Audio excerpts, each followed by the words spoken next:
Alexander Lukashenko's big conversation event was still going on when the consequences of his actions in the past year started to play out on the world stage.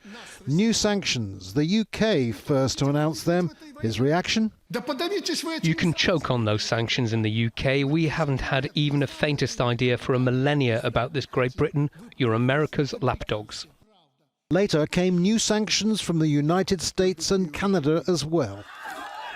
Lukashenko said the election was free and fair, describing the opposition protests as an attempted coup.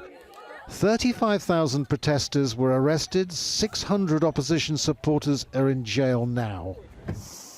The crackdown even reached the Olympics in Tokyo. Athlete Kristina Simonskaya had shown dissent to her coaches. She was being sent back to Belarus but escaped her minders. She's now fled to Poland.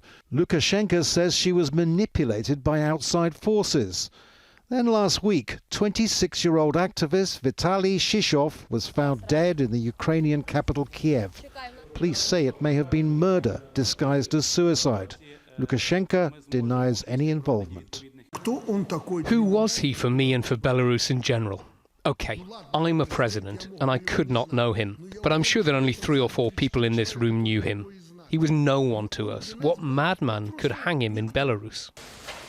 The opposition leader, exiled and living in Lithuania, says Lukashenko must be pressured by the West to stand down. No dealing with this regime. It's impossible to talk to an illegitimate president who keeps power only thanks to violence and tortures and repressions.